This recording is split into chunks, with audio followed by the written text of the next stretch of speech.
Hi, இன்றைக்கி ஒரு நல்ல டீயோட ஒரு குட்டி கதை பார்க்கலாமா? ஜென்ரலாக எனக்கு பஸ்ஸில் போகும்போது ட்ராவல் பண்ணும்போது பாட்டு கேட்டுட்டு போகிறதுனா ரொம்ப பிடிக்குங்க. ஆனால் நான் இறங்க போகிற ஸ்டாப்பிங்க்கு ஒரு ½ வர்றதுக்கு முன்னாடியே பாட்டெல்லாம் எடுத்து வச்சுட்டு நம்ம ஸ்டாப்பிங் வந்துருச்சா இறங்க போகிறோமான்னு பார்த்துட்டே வருவேன். ரீசன் என்னென்னா, என்ன தான் ஒரு 3 மந்த்து 4 மந்த்தாக அந்த வழியாக ட்ராவல் பண்ணிகிட்டே இருந்தாலும் ஏறுற இடம் இறங்குற இடம் மட்டும்தாங்க எனக்கு நல்லா கரெக்டாக தெரியும். நடுவில் என்னென்ன ஊர் வருது அப்படின்னு கேட்டாலும் ரொம்ப மைன்யூட்டாக நோட் பண்ணி பார்த்தா தான் எனக்கு அது தெரியும். அது மாதிரி இருக்கிறப்போவே இன்றைக்கி நான் என்னோடய ட்ராவலை ரொம்பவே என்ஜாய் பண்ணி ட்ராவல் பண்ணிவிட்டு ரிலாக்ஸ்டாக உட்காந்துட்டு வந்தேங்க. காரணம் அந்த கண்டக்டர் அண்ணா தான்.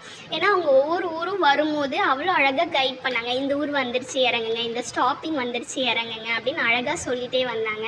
அது ரொம்பவே ரிலாக்ஸ்டாக இருந்துச்சு எனக்கு. அப்போ நான் யோசித்தேன், இந்த மாதிரி எல்லாருமே அவங்கவுங்க வேலையை கரெக்டாக பண்ணால் எவ்வளோ நல்லாயிருக்கும் அப்படின்னு யோசித்தேன். நான் இது சொல்லிகிட்டு இருக்கும் போதே உங்களுக்கு பல பேருக்கு மைண்டில் என்ன ஞாபகம் வரும் அப்படின்னா, நான் மட்டும் கரெக்டாக இருக்கனால என்ன நடந்துட போகுது, என்ன மாறிட போகுது அப்படின்னு தானே எல்லாரும் யோசிப்பீங்க. ஆனால் இது கடவுள் நம்பிக்கை இருக்கவங்களுக்கு எப்படி சொல்லலாம் அப்படின்னா, கர்மான்னு சொல்லலாம். நம்ம செய்கிற நன்மையோ தீமையோ நமக்கு ரெட்டிப்பாக கண்டிப்பாக வந்தே சேரும். கரெக்டாக கடவுள் நம்பிக்கை இல்லாதவங்களுக்கு இது சயின்ஸ் படி சொல்லப்போனால் நியூட்டன்ஸ் 3rd லா தாங்க. Every action has an equal and opposite reaction. அதனால் நம்ம மட்டும் கரெக்டாக இருந்து என்ன நடக்க போகுதுன்னு நினைக்காம நம்ம எல்லாருமே கரெக்டாக நம்மளோட வேலையை செய்யும் போது இந்த உலகமே ரொம்ப அழகானதாக மாறிடும்.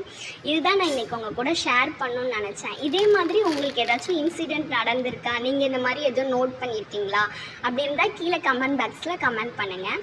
அதோட என்னோடய வீடியோவை ஷேர் பண்ணி சப்ஸ்கிரைப் பண்ணி உங்கள் ஃப்ரெண்ட்ஸுக்கும் ஷேர் பண்ணுங்கள், லைக் பண்ணுங்கள். கூடவே இன்றைக்கி இந்த டீ ரொம்பவே நல்லா வந்துருச்சுங்க. நல்லா என்ஜாய் பண்ணி இந்த ஈவினிங் நல்லா போச்சு. பாய்.